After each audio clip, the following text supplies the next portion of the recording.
Hi friends, my name is Lauren Rowe and I am here with my lovely mother, who is also my carer, who's been my carer for the last 26 years and who is also my best friend. Oh, thank you, Lauren. So I went and asked you guys on my Instagram and Facebook if you had some questions for my mum, and now mum is going to answer them. Well, I'm going to do my best.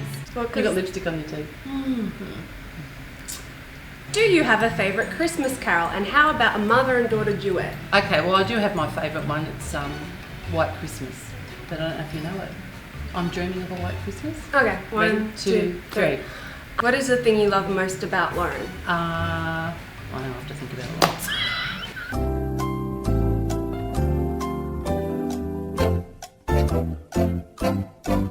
it. In one word, it's resilience. She's resilient. Do you have a good Christmas cookie recipe to share? Absolutely not. I don't do desserts at all. How did you feel when you found out Lauren had CF? Yeah, no, I remember vividly. I can still vividly remember that. We were, Lauren was taken to surgery when she was born. We didn't know anything was wrong at the time. They just said there was something wrong with her bowel, and they raced her to Sydney Children's Hospital at Randwick. The Dr. Curry, the bowel surgeon, came out to see us after surgery, and he's the one that told us that there was a 99.9% chance because of her bowel obstruction that she had cystic fibrosis. And I just remember in saying the words and not really even knowing what it was. I was thinking spina bifida, cerebral, I could think of all those similar sounding words, but then I realised what it was, and I was probably screaming. I think I was just, didn't cope at all. But, and Ziggy's drinking the vodka. Okay, there we go. Before they took me to Randwick, they took a photo. We call it the death photo at home. Because there's a photo that they took because they thought I was going to die. Yeah, the social worker come in and took a photo. Yeah, just like a little Polaroid, because I didn't have a professional. Why are they taking a photo of her for? And then I realised afterwards, I was in case she didn't make it, I guess. But yeah. So we now have a photo. We call it the death photo. How How did Dad react to things? When we come home from hospital, she had a colostomy bag, and Chris had to go back to work, so I was by myself with a colostomy bag and the physio, and everyone knows all the things you've got to do with CF. He actually, and I've kept it, drew up a chart with a tick system. As I finished each item, I had to, morning physio, tick, nebulizer, tick, clean colostomy, tick, medication, tick. I had to go across the whole board, and so what I did was, by the end of the week, I'd just go along and go tick, tick, tick, tick, tick, tick, tick, tick. He's an engineer, what can I say? As a mama to a 4-year-old with CF, the daily worry is a struggle.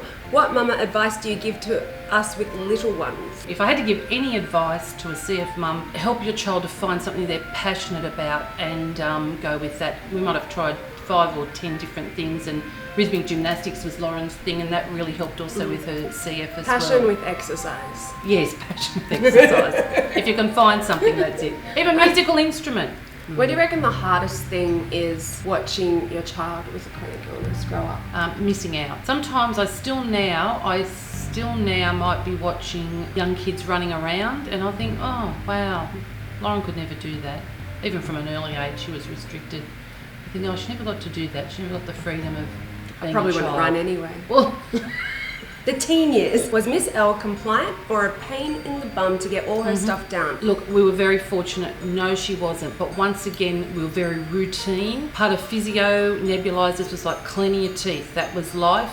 That's how we had to do it. And you were strict. I was strict, yeah. There wasn't any... It's very cruel to be kind. Yeah, I was a little bit, but in a nice way. So one of the things we would do was always, if Lauren had like say Grease, the video, you loved Grease. So she could only watch that when she was having a physio or a nebulizers. So that gave us something to focus on during that time. When Lauren went in for her transplant, what did you do to pass the time? Lauren had told us while she was on the list that there was a striped bag in her room we had to take with us. One of those big striped shopping bags with a zipper top. So yes, it was Katie's job to remember to take the striped bag, which we did. Inside the striped bag, we each had a diary that Lauren had given us to fill out. She put a bag of coins in the bag as well because she knew it would be overnight and there wouldn't be anything but vending machines. She had puzzles, DVDs, a whole bag of activities for us to do. Needless to say, we were so stressed we couldn't do any of them. What a waste of time. What do you find comforting in your life when dealing with chronic illness? For me, it's simple things. I'm not a world traveller. I don't like the big things in life.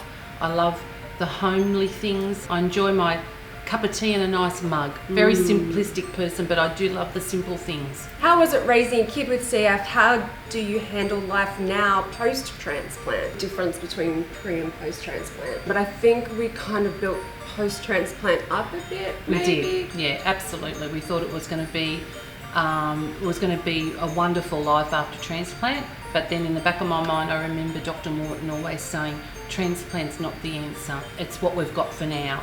So that's why it'll be good when these new drugs are all approved, so these kids won't have to... Yes, please, government. I guess on a positive note, you don't have the physio and I'm alive. the nebulizers, and you're alive.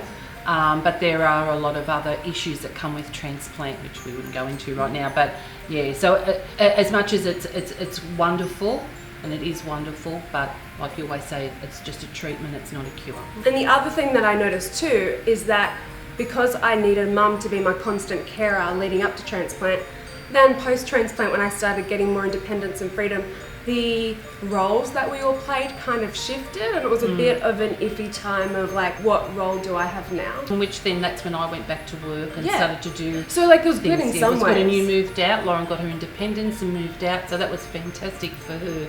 And we were so excited for you to do that. But the good thing at transplant was that you got to experience that independence. How do you always manage to smile?